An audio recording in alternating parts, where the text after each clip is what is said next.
怡老師，係你好，多謝你今日嚟接受我哋訪問啦。咁依家好 casual 傾偈咁樣就得㗎啦。咁我可能一路聽住你講嘢，又會諗到啲咩我就問啊咁樣，咁就你盡量做翻你自己，講翻你自己諗法就得㗎，係唔需要啲咩壓力。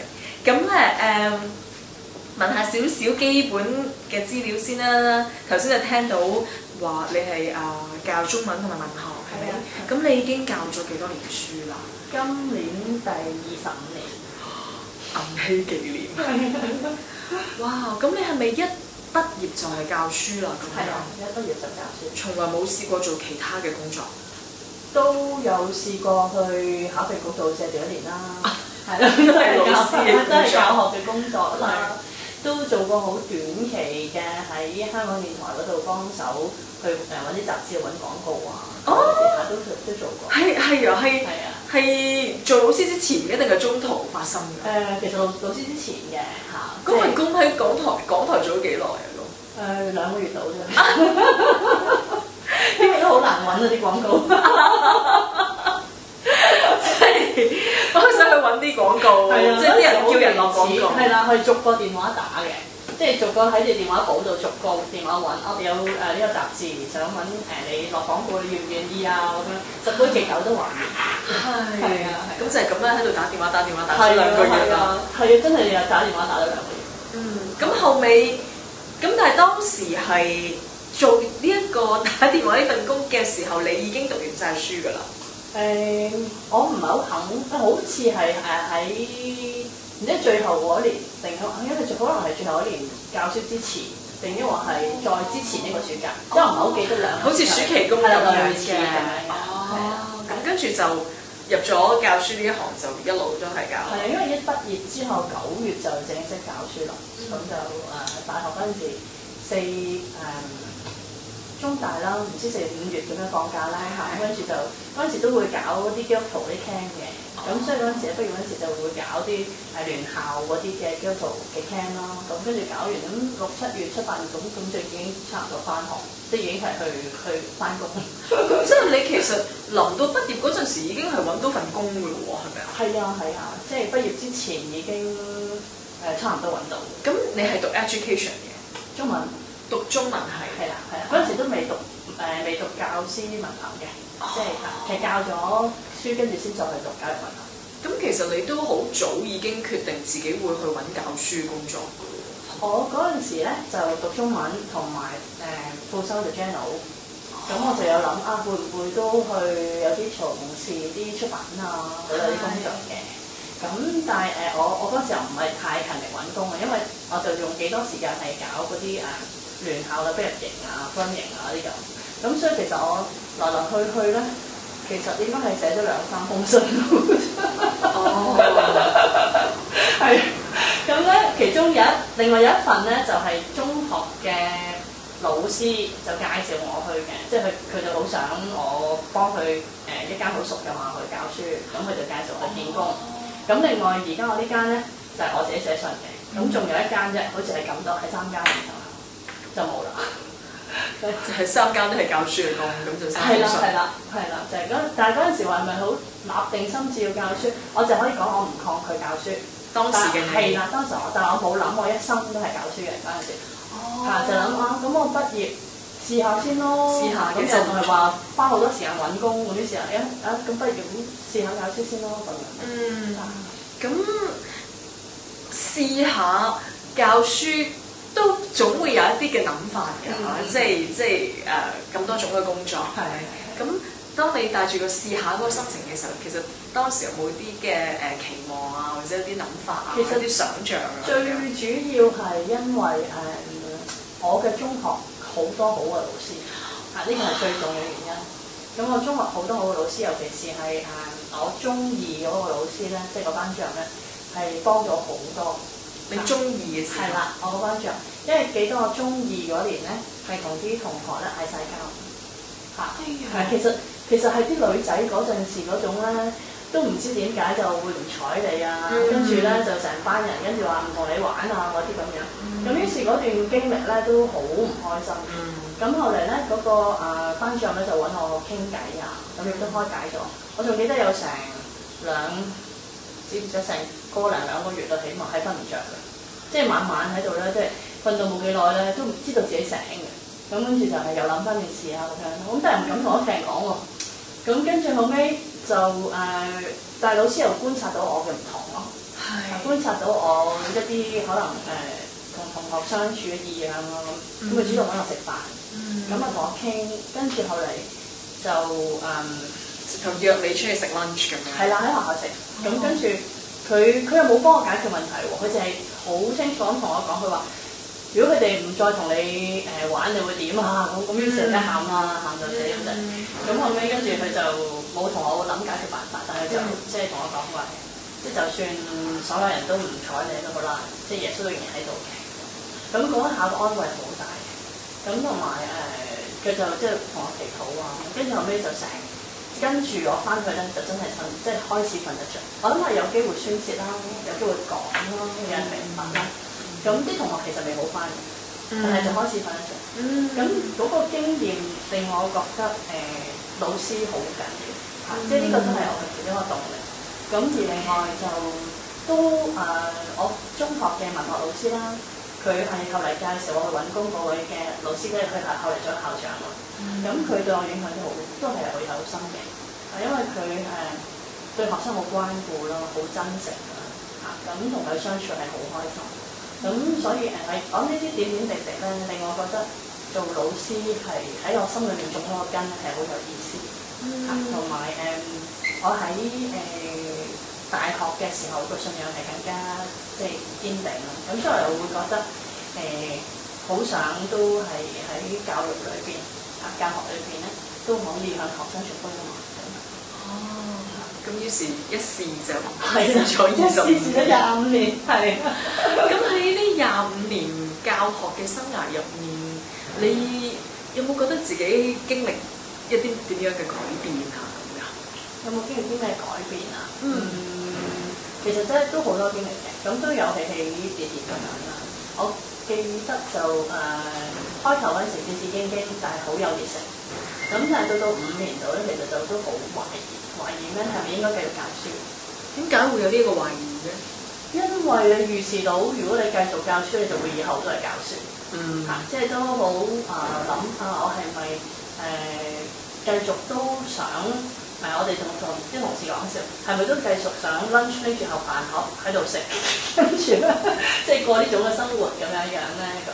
咁嗰陣時就可能又教咗5年咧，係有啲經驗，但係咧亦都開始會有啲疲累，有少少疲累。疲累嚟自邊度啊？嗰個飯盒都係做咯，係都真係做。因為你初教書嗰個年代都係好多嘢做。其實嗰陣時嘅多嘢做咧，同而家係唔同性質嘅。即係嗰陣時多咧，我覺得就我對自己要求高咯。因為其實譬如啲學生俾我啲文咧，我就要求自己好快同好詳細改嘅。咁所以就變咗我會頭嗰一兩年教書咧，我禮拜6日都翻嚟改嘢，即係好傻咁樣。即係有時間就快啲翻嚟做嘢咁樣。咁變咗啲時間咧就即係用喺啲改嘢備課啊嗰啲會多啲咯。即係成日諗住點樣備好堂課，啲學生會學得好啲咁。咁最初又識得冇咁多嘢啦，於是又要四圍去揾資料啊，有嘢做，即係諗得個課堂豐富啲。咁所以希望咁樣教得好啲咁。咁又加上自己俾自己壓力大到。咁所以嗰陣時嘅辛苦加埋，同埋都慢慢啲學生會揾你傾偈咯。咁譬如可能有時一傾放學成個鐘咁樣就會傾佢。咁但係即係你都要預時間做翻其他嘢啊。咁係咯，但係嗰陣時嘅辛苦咧，或者嗰陣時都係做咧，都比較集中係喺教學上面，同埋同學生嘅相處上面。而家就啲對外啊、文件啊，或者係啲架構上嘅嘢會多咗咯。即係嗰啲繁複咗。咁喺第5年嘅時候出現一個即係啦，係一個懷疑咁樣咧，究竟應唔應該教落去？咁跟住後尾係點解決定唔繼續教落去？咁其實都好多原因嘅。第一啲學生好好嚇，啲學生其實喺呢間學校咧，啲學生好，我哋有時講好似小天使嘅。你係淨係教過呢一間25年都係教同一間？一畢業就嚟呢間，跟住教咗2年喺呢間，係啊，見證住啲學生同埋成間學校嘅改變咁樣。佢哋都睇住我成長。咁啲學生係好有情嘅，同埋其實好多時教學，我覺得最令人深刻嘅或開心就係嗰種互動咯。即係有啲互相之間嘅交流又好，相處好，甚至可能咧有一份即係少少嘅，即係將佢自己畫嘅一張小小書籤，其實都好大安慰。即係有時會覺得，原來我講嘢佢有聽嘅喎，或者原來佢記喺心裏邊。咁呢啲都係好多嘅鼓舞同動力。咁就決定留低繼續教。係咯，都跟住就會繼續教咯。咁之後就有諗係會唔會轉校嘅啫，就冇諗話係轉學啊咁樣。咁仲有經歷過啲咩改變啊？除咗即係由初初戰戰兢兢好有熱誠，到去到第5年嘅時候，就喺度諗究竟應唔應該繼續教。咁然後之後20年係咪都好平穩，定係個自己內在有冇啲咩變化？其實就我諗我其中變化嗰樣嘢咧，就係會同自己嘅家庭拉上關係。因為教咗睇下先有8、9，係啦，我就即係教咗大約10年到啦，咁跟住係咯6、7年到就結婚，咁但係跟住其實8年到咧，我就好想有小朋友，咁但係一路太忙，咁都有影響我嘅。咁跟住後尾一等咧，就等咗7年都冇小朋友咁嗰陣時就都覺得好沮喪嘅。咁但係有啲嘢你又唔會話一下子就歸咎於即係好忙啦咁，未必會咁樣歸因。亦都係有啲嘅生活節奏咧，其實你慣咗好似有個車輪咁樣一路行㗎。咁一路行緊嘅時候，你亦都好難喎，霎時間停低啦我乜嘢都唔做啦，又唔覺得呢個係完全嘅解決方法。咁嗰陣時嗰個心路歷程咧，就都有好多嘅拉扯，即係究竟覺得係咪應該繼續教咧？係咪咁忙嘅生活係咪即係影響咗我家庭咧？甚至係咪影響咗我有冇小朋友咧？咁都喺困惑當中又揾唔到出路嘅時候，咁有個朋友咁啱就打電話俾我，咁打俾我就講考評局有借料喎，咁叫我試下啦咁於是就啲同事好好啊，幫我嗌校長俾我去啊咁於是就正式就嗰一年就去咗借料，去1年嘅啫。咁嗰年我就有小朋友。去咗嗰年，原來成個心境就係嗰年好大嘅發現咧，就係發現咩咧？我原來唔教書係咁喎。原來唔教書係放工時間喎，即係以前從來唔知有放工時間。哇！係啊，即係以前覺得放學未做完啲嘢，會拎翻屋企做。咁但係咧，即係原來喺考評局，咁你揾係某啲機構都好啦。咁你放工，啲人就放工，你唔會攞嘢翻屋企做嘅。嗰啲時間屬於你。即係話喺你喺考評局做嘢嗰1年之前，我都唔知其實你係冇一個好清晰嘅時間係有自己嘅生活。其實老師所有嘅嘢就佔據晒你生活全部。我諗佔咗起碼8、9成，即係因為嗰個生活模式就似你返學讀書咯。你返學讀書，你會做晒功課、温埋書之後，你先覺得係自己時間啊嘛。咁你唔會落放學就係放學㗎嘛。咁嗰個意識形態嗰個模式唔係延續到去你教書咯。因為如果你係譬如做咗其他工，你會知道原來返工放工係咁樣一回事啊。但係冇啊嘛，冇試過呢個經驗。咁所以咪會將即係未做完。即係其實將學生嗰啲意識形態仲延續咗落去返工。咁你一路延續落去嘅時候，咪覺得呢個係你嘅責任，呢個係你要做嘅嘢。但係其實要做嘅嘢係冇呢個止境嘅嘛。即係如果喺即係你要教好啲嗰個即係目標嚟睇嚇。咁所以你咪會係將有剩嘅時間，你咪會有盡即咁樣循環落去咯。即係冇咁鮮明有一個位叫做我乜都唔做㗎，我放工。係。咁嗰1年就經歷到啦。係啦。咁嗰年係周圍人都係咁，你就發現原來有放工嘅，即係嗰年係我最大嘅發現，係。係啦。咁跟住你又翻入嚟呢一個循環入面喎。跟住係啊，跟住其實都原本有即係有啲情況咧就係咁嘅，有朋友原本就想介紹我去第二啲地方做，咁但係另一方面即係佢哋又係以前某啲同事啦，但係另一方面佢又覺得我係一個即係咁講啦，佢係覺得我上嚟嘅老師，又覺得如果冇咗呢個老師又好可惜，咁於是咧後嚟佢又知我有始終辦法，就我轉咗個 part time，係啦，咁佢就覺得啊，即係啲朋友就覺得我轉 part time可能都已經係能夠平衡得到一啲，咁所以就都冇幫我手轉行咁樣，冇幫你手轉。但係你自己咧，即係其實你自己應該都，你有冇轉行嘅意欲啦？當時其實嗰陣時就最興奮係有小朋友嘅，因為等咁多年，咁所以咧就再嗰陣時有平衡咧，就覺得如果我 part time，我覺得應該有時間照顧到小朋友，而亦都另外我工作係我熟悉嘅，咁所以我覺得我就會拿捏到咯嚇，咁所以又唔算有一個好強嘅欲話要轉行，因為其實如果話轉其他嘅行業咧，其實我諗都要重新適應。即係嗰個時候，我諗我最想適應就係有個新嘅生命喺屋企，咁所以未必有好強嘅意欲轉行。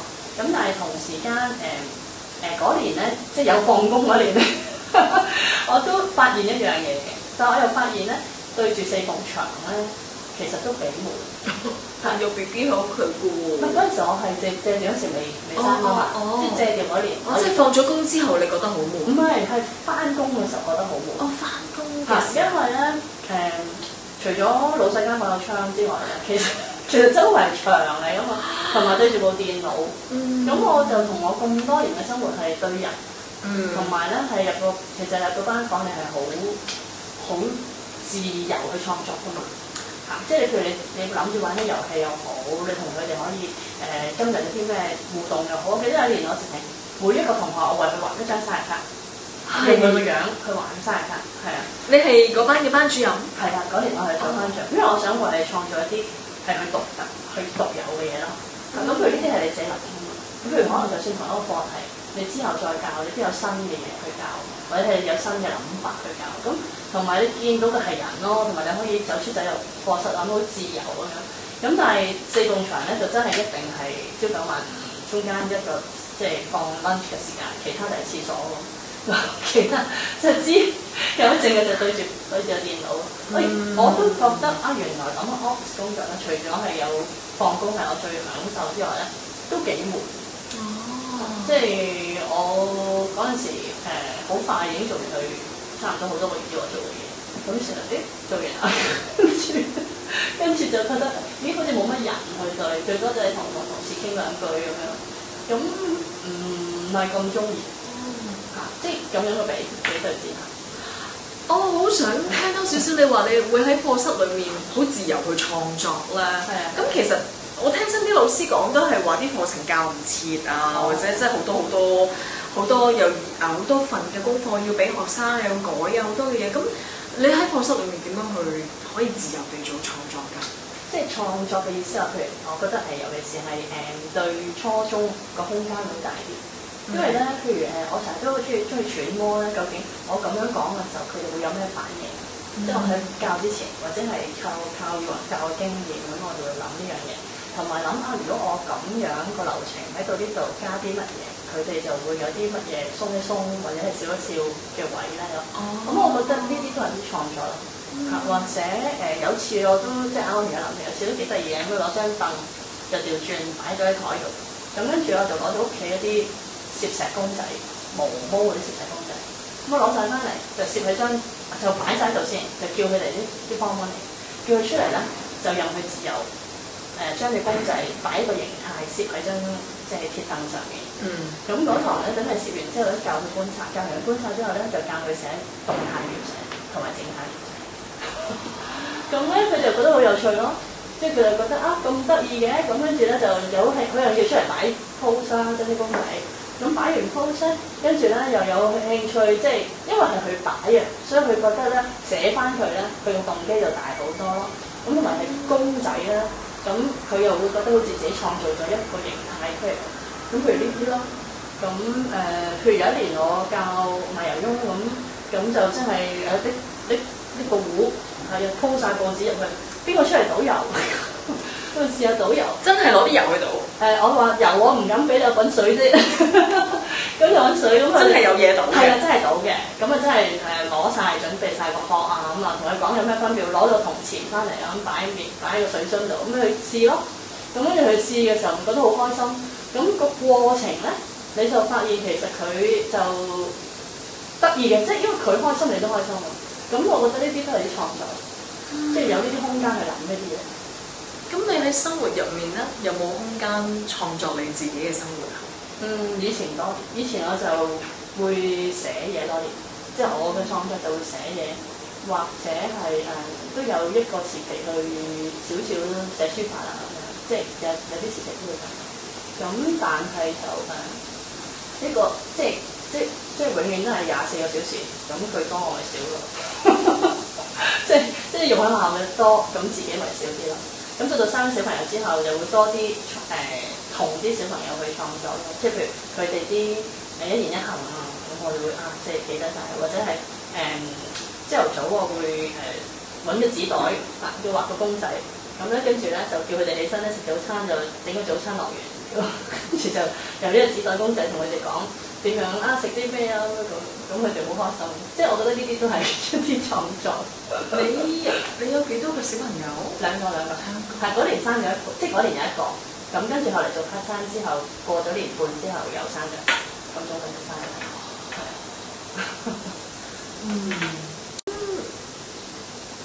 你兩個都係女？大嗰個係女，細嗰個係仔。兩個小朋友都係讀主流學校。係啊。咁所以到佢後嚟讀書嗰時又冇晒創作空間。係因為兩個小朋友同埋兩個都係讀緊主流學校，你自己又喺主流學校教。係啊。嗰陣時個拉扯就會係喺好得意啦！嗱，舉一個好具體嘅例咧，就係要做網上功課。咁佢哋小學多功課啦，咁咪要做網上功課。咁咧喺學校咧，你就會叫啲學生。做晒網上功課嘅，逼佢哋嚟佢哋樓下，跟住翻到去咧就對住啲女，我話又要做網上功課，其實使咩做網上功課？好唔應該做網上功課啦，嘥埋啲時間，做嚟你要幾欠交，唔應該。咁我有時同啲即係低年班講話，死啦人格分裂啊！人格分裂啊，點算啊咁樣？後尾咪喺大會提出咯，即係自己科會度提出，就即係從我話唔從同事嘅角度，我話從家長嘅角度，我話其實真係費時多個效果咯。即係將希望兩樣嘢誠實啲去結合翻，其實即係唔一定有用。雖然個趨勢咁我跟住我哋講完之後，有同事有啲同事又好有共鳴，有啲同事話係啊，整天睇到幾本書好過喺屋企，又叫佢做網上功課啊！嗰陣時真係最分裂啊！翻嚟做咗網上功課咁咯。咁你其實好有趣嘅喎，因為你又係一個老師，你又係一個媽媽，咁你面對緊你嗰啲學生，翻去你又面對你啲小朋友，其實會唔會都仲有其他啲咁嘅處境，就係好人格分裂喎咁樣，仲有冇其他情況？呢個真係最具體嘅，頭先即係我仔好記得呢頭就話要去撇交，嗰頭就咩咁。另外嗰啲都係其實都係一種拉扯咯，但係嗰種拉扯會係傾向於服膺於佢個制度。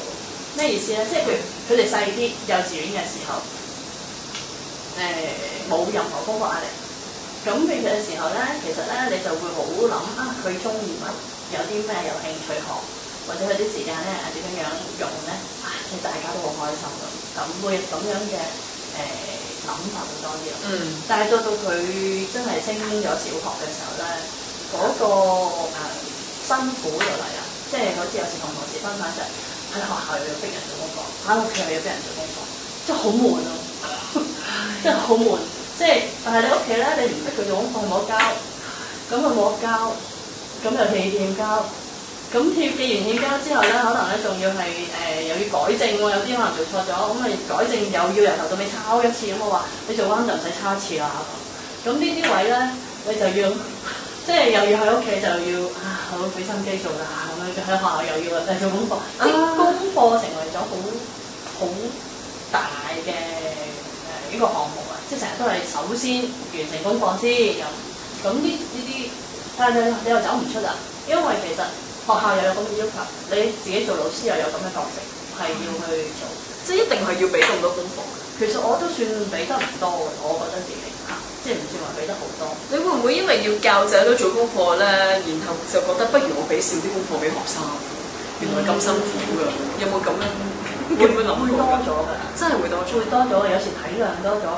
其實俾嘅時候之前就諗係留啲時間俾你同阿媽爸爸傾下偈就好，即係你喺俾學生功課嘅時候會諗，即係有時咧，譬如之前可能俾佢翻去做嘅，有時咪偷啲時間堂上做咗佢咯。即係偷啲時間，或者呢段即係有時有啲就翻去做完翻嚟對嘅，咁而家就偷啲時間就我俾5分鐘你一齊做咗佢，做到幾多，做唔晒我哋都一齊解，咁我就覺得即係喺呢啲地方自己幫自己偷時間咯，咁佢哋又會覺得少咗樣功課喎，咁而呢個出心咧就因為經歷多咗，其實家庭生活需要多啲空間，需要少啲壓力。咁會喺度希望要調到咯，所以有時候都同啲細路講話，我都明你嘅，我都好明㗎。咁我話我真係盡量俾到係你應該做嘅啫。咁其他咧，即係必須。咁其他啲咧盡量大家都有特別嘅需要，你可以話俾我聽。咁喺呢20幾年嘅教學入面咧，其實我頭先聽你咁講，我覺得你係一個即係好有創意嘅老師啊，會諗好多方法。但係會唔會有冇遇過一啲嘅處境、一啲學生、一啲任何嘅情況喺你呢20幾年入面，係令到你覺得真係同自己內在嘅價值係嗰個衝突好大嘅？有冇遇過一啲嘅情況、一啲嘅事件？都咁嘅，即係譬如好多情況嘅，即係有啲令你尷尬有啦，有啲令你可能覺得自己有冇勾咗又有啦即係自己有冇勾咗？係啦，譬如即係舉個例啦，即係譬如可能有一年遇過學生，佢男仔同個女仔相處好埋，或者一下都會打爛隻大髀度咁佢覺得冇嘢嗰啲甚至可能。即係講得再清楚啲，咁佢另一個 case 就話成包 M 巾咁樣拎咗出嚟，大家即係覺得冇嘢男女咁討論，你都好正常啫嘛。即係呢個同我傳統嘅睇法，譬如男女嗰條界線，或者係佢哋即係有冇保護自己嘅私隱啊，或者係會唔會覺得尷尬啊？咁但係喺佢哋嚟講，佢會覺得。喂，真係冇嘢喎！我唔係話喺你面前扮喎，我係真係冇嘢。咩事你自己諗多咗啦？即係有啲學生係咁樣嘅反應嚇。咁喺呢啲處境裏面，你咪會諗咯，究竟係我勾咗，定都話係而家即係我要堅持嘅係乜嘢，或者究竟嗰條界線應該喺邊度？咁呢啲成日都會有時都會令你諗嘅嚇。即係有時係可能佢哋嘅男女關係啦，或者有時可能係佢哋。與人相處嘅一啲態度啦，或者甚至係一啲一啲喺功課即係習慣上嘅嘢，同我一路傳統嘅睇法。有冇啲再具體啲嘅事例咧？頭先我提過係緊張條筋啦，譬如即係有啲啦，我講講啦先。我冇所謂嘅，可以講嘅。都有挑戰嘅即係譬如真係譬如可能如果以男女關係嚟講啦，即係可能佢哋會覺得喺埋一齊，中意咪得咯，即係拍拖係啦，我隨時分開，我冇玩佢啊，或者我唔係我或者我同時間同呢個一齊，我同時間同嗰個一齊，有得揀嗰陣時㗎。未到最尾嗰刻，我揀有咩唔啱咧？即係但係咁你點樣面對呢啲學生？點樣同佢哋去討論呢啲價值觀嘅嘢？其實都好難嘅，即係睇下咩學生咯。如果有啲學生佢係肯聽講嘅，咁都好啲嚇。咁但係有啲其實你知，其實係佢心底有條根咧，佢係想用呢個方法證明自己係可愛，即係阿 A 又中意，阿 B 又中意我，其實個個都中意我。其實係用呢個方法去證明自己多過去真係拍拖。其實呢啲要等佢自己成。咁當然亦都有啲去到啲位咧，即係去到已經越咗界。咁我亦都有即係譬如有啲 case 咁佢可能越咗界，咁我同你。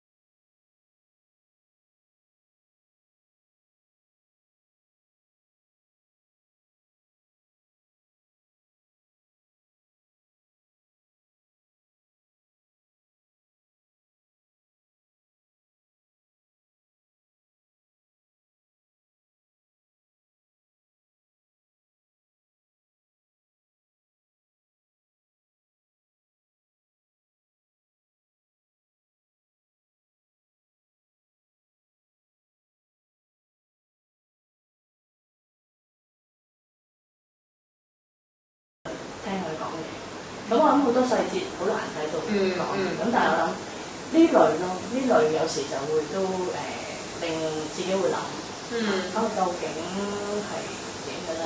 或者可能即係講緊呢個簡單啲嘅，可能佢哋會覺得禮貌好緊要啫，俗不拘禮，或者可能一句就得埋你，咁呢啲代表直率啊嘛，即係可能會批評你你今日咁襯衫就好核突嘅。即係有時係咁樣嘅，咁變咗。但係佢哋好似冇惡意咁樣，冇惡意嘅，個嘴巴中意咁樣講嘢，童言無忌咁。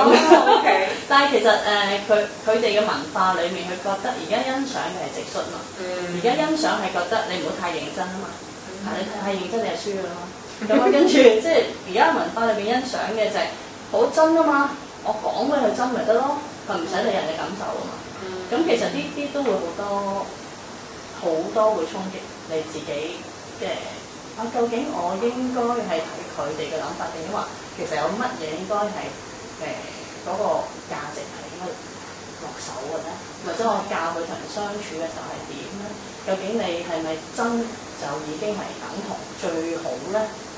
咁呢啲位就成日都要諗，同埋成日都要睇下點樣可以講得嚟，但係又唔係鬧佢，即係俾佢知道另一個角度去睇事情。同埋調翻轉個角色，你咁講嘅時候，同你咁聽嘅時候，你係咪覺得好舒服咧？咁即係都好多啲嘢要諗。你覺得你自己會唔會有時都用咗媽媽嘅心情去對你啲學生？有喎，嗰日咧有一次有個學生話俾我聽，你個學生喺廁所喊喎，咁叫我去睇下佢啦。咁我去到喎，咁佢喊緊，見到咁啊攬住我啦，咁我攬住，跟住我第一句話唔使驚，我媽喺度。中幾啊個學生？中五啦嗰年。咁咧佢中五，你都仲同佢嘅媽媽。但係其實咧，我係好自然咁樣咧，即係我唔係真係當佢係女嘅，但係好自然咁，真係嗰一剎我當咗係安慰我女咁樣咯。咁但係即係話唔使驚，媽咪喺度。跟住講完之後，兩個都笑，我就佢真係好快0秒由後面笑啦。咁但係冇心 plan 出嚟嘅，即係唔係咁樣諗話要咁講嘅。但係問題咧，咁樣去表達嘅時候咧，係真係好由衷嗰一下，即係覺得你唔使驚，唔使喊，因為其實我之前都同佢傾過偈，咁就知佢啲處境，就知佢啲咩嘅問題，咁啊發佢咯。咁後尾跟住就佢後嚟話翻俾我聽，佢話嗰下好深刻嘅。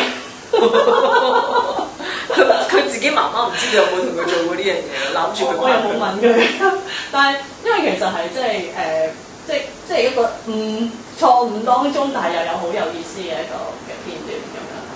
咁但係你要照顧嘅學生咁多啦，全校幾多個學生？全校啊，而家24班，有大6歲，係24班。咁你教幾多班？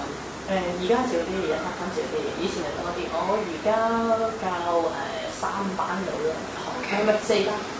整出嚟咁。4班都有100幾個學生。係4、3係100。你要照顧咁多個學生，然後你即係有時都甚至可能代入咗媽媽嘅角色去照顧佢哋，你會唔會覺得少咗心力、少咗精神俾自己對仔女㗎？我覺得做 part time 之後咧，就都盡量多學去平衡嘅。咁但係就個平衡方法就係點？即係可能工作量都相對少咗啲啦。咁喺學校咁，可能有啲同事就話我即係好 effective 咯，做嘢係好專注咁樣改啊。咁可能以前就會傾偈嘅時間多少少，即係可能有邊個埋嚟同我傾幾句，咁佢哋傾閒偈都會傾多幾句咁樣。咁但係而家就少啲。咁但係最重要一樣嘢，可能就係放學翻去嘅時候都會睇佢哋先，到佢哋瞓咗之後先改嘢咯，先至即係做自己嘢。咁所以我覺得俾佢哋嘅時間就冇少到嘅，即係俾翻自己啲仔女嘅。不過你話個心力會唔會都辛苦咧？咁如果喺高峰期都辛苦嘅，咩高峰期？即係我哋衝公開試，又要改佢哋測驗，又要顧佢哋啲反應啊、情緒啊、備課。咁同時間啲細路又即係如果佢哋聽話就好好啦，學校度。不過佢哋大多數大多數乖。咁但係就咁樣平衡咯，都盡量平衡。我覺得你喺個情上面同你啲學生好連結嘅。有啲同事仲連結嘅。咁但係如果係咁，你點樣睇年青人佢哋要即係面對要承受嘅各種嘅壓力咧？無論係呢個教育上面，或者佢哋自己成長上面，或者屋企背景上面嗰啲壓力，即係當你係啦，即係見到咁多嘅學生嘅時候，但係你亦都係有一個課程你要去教㗎嘛，係啦。咁我自己覺得課程係一樣嘢啦，即係可能要追趕課程，或者而家高中嘅課程嗰種繁複啊、複雜性多過以前啊，亦都唔係話你努力讀完書就一定會考到好成績，嗰個壓力喺度㗎。咁但係我覺得課程係一樣嘢，但係第二咧就係其實年青人嘅文化佢哋嘅轉變同即係我哋一路成長，即係成日我哋都講我哋一路老，佢哋一路即係講個年紀咁，其實就一定要調整。如果唔係你就以前同佢好近，以前可能係姐姐咁樣，咁但係一路你調整嘅時候，如果唔係咧就可能越嚟越遠。咁但係咧係，我覺得個問題係佢哋點樣睇同人深入交往呢樣嘢係唔同咗。即係以前嘅學生係容易啲同人深入交往，係容易啲有信任，亦都容易啲咧係表達啲細膩嘅感情。咁但係而家嘅學生係少啲，即係而家嘅學生咧，就算你話我頭先即係拍住個學生係阿媽咁樣，咁但係都唔算話好多嘅，即係唔係好多嘅，即係唔係好容易做到咁樣嘅情況。即係譬如有啲學生好似我哋有時都未必拿捏得好準，可能就唔知係咪好似 close file 咁咯。即係剎那間，可能今年你同佢嘅關係好好，出年升咗班，佢突然間 close 咗翻，好似唔識你。係個學生 close 咗你個翻。係啊，即係我哋就覺得好似係，咦？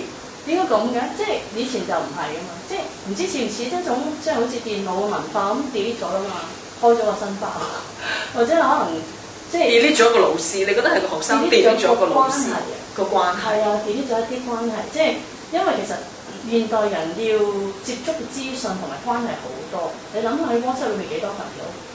嗰個群組裏面冇用嘅，你冇理由再留佢啊嘛，你幾千個群組喺度，咁嗰個 function 完咗咪 delete 咗佢。即係我有時諗呢種文化，其實延伸喺人與人之間裏邊就會係咁。咁但係呢種唔係我哋成長，即係起碼唔係我成長嘅一種文化啦。即係嗰種長情啦，嗰種對人對物對事嗰份情嗰份嘅延續啦，對佢哋嚟講咧係佢冇錯定對嘅。佢但係喺佢嘅世界嚟講咧，啲嘢嚟得咁快，嚟得咁多。如果我唔 delete，我點處理？即係我有時會諗係咁樣，咁所以其實喺關係上係咁咯。咁而關係上係咁之餘咧，就可能有時會披露自己嘅內心或者講自己嘅嘢咧，已經同以前唔同咗。譬如而家下乜嘢都喺 Facebook 講晒。咁但以前係你最信任嗰個，你最即係願意同佢傾心吐意嗰個，佢講佢自己心事秘密嘅時候，其實當中建立嗰份好深厚嘅關係，就喺呢啲地方嚟到都有。就即係可能1件小事、2件小事我同你講，第3件我提前啲有同你講，第4件我後再提前啲有同你講。但而家唔係咁啊嘛，你有冇睇下 Facebook？即係 post 曬㗎啦，或者我即係我想鬧邊個又喺 Facebook 鬧曬，我係最嗰啲冇諗住喺 Facebook 講嘅嘢都好少私人嘅嘢，又講嘅真係，即係變咗全世界都有朋友，但係全世界都你朋友當中咧，你就唔會有啲真係你視叻到好深入，亦都係有係好真切、好深刻，即係人與人之間嗰種相扣連，即係而係一個。人人都 friend，人人都可以做 friend。咁呢個問題就係你對年青人，咁年青人你話佢哋係咪純粹係因為老師講課程，即係同唔同年輕人？有時都唔係嘅，有時我覺得未必佢唔願意，但係佢係唔習慣。佢未必唔願意有深刻嘅關係，但係佢亦都文化上周圍嘅人嗰種快嗰種嘅今日來聽日去。嗰種嘅意識，其實都影響緊我哋，即係個人都係受影響。咁但係你好 treasure 嘅，其實就係嗰種細水流長可以建築，可以編織，可以有深入嘅關係。而往往咧面對危機嘅時候咧，呢啲關係咧係最幫到。你唔係喺 Facebook 講完之後，跟住就解決問題，反而就係有一對咁嘅耳朵，但你聽完之後，你已經解決咗一半。因為你覺得喺無形當中去聽嘅時候，已經有一份支持，有一份明白。咁好似佢冇提議任何嘢俾你都好啦，但係已經解決咗一半。咁但係而家年輕人佢揾父母又唔容易，揾師長又真係好忙㗎。咁第三就係、其實都唔習慣咁樣，即係唔習慣講。因為講咧唔可以，我同你一下子講晒我所有咁多年嘅深入嘅嘢，我一定係逐少，我由今日有件開心事講下俾你聽，嗰日俾人踩親隻腳又講下俾你聽，咁講先會將自己最重要嘅嘢講俾你聽，即係最深刻嘅嘢講俾你聽。但係冇咗嗰啲建基嘅過程咧，其實就好多時會流於好似好近，其實好似好遠。最後一個問題啊，你有冇試過覺得，或者有冇一啲真係有啲情況係真係學生教翻你嘢嘅咧？學生令到你覺得哇，我真係學嘢啊咁時，而係真係認真嘅，真係覺得有一啲嘢係學生教你嘅。都有嘅，都好多，但係冇啲具體。即係成日有時都會諗其實啱啱諗到一個啦，我都覺得幾有趣嘅，你講下。咁咧就係有一次我就同啲學生講。我話我今朝見到隻蝸牛好慘啊！佢話咩啊？咩蝸牛好慘？隻蝸牛咧落雨之後，我覺得好慘，唔知係俾人掹咗個殼啊，冇咗個殼啊！哇！似得條肉喺度喺度咁樣喐，我覺得佢好慘啊！咁同咗啲學生講，咁咧啲學生好留心聽完之後，跟住咧落咗堂之後，有2個男仔走嚟同我講：其實嗰啲唔係蝸牛。係咩時候嗰啲叫鼻涕蟲？不過咧，即係佢就冇學嘅，本身係咁嘅。咁我嗰一剎那，我唔係覺得佢教我科學知識，我係覺得佢好厚道。我覺得佢好厚道，好識得為人設想，好識得知道嗰一剎那，佢亦都好留心聽我講嘅喎。全部人都咁就睇我，等我係咁樣抒發感情咁。咁但係佢之後就覺得嗰啲叫鼻涕蟲。咁我就覺得呢度學咗嘢，即係當然我都唔會咁樣，即係令人好難堪咁樣嘅，即係佢指出人哋錯誤。但係我覺得佢嗰種厚道咧，令我好欣賞，同埋亦都令我學上咩叫鼻涕蟲嘅。咁好，呢啲咪相長。好，多謝你啊，阿怡老師，多謝你今日嘅分享，咁同埋寶貴嘅時間，多謝晒。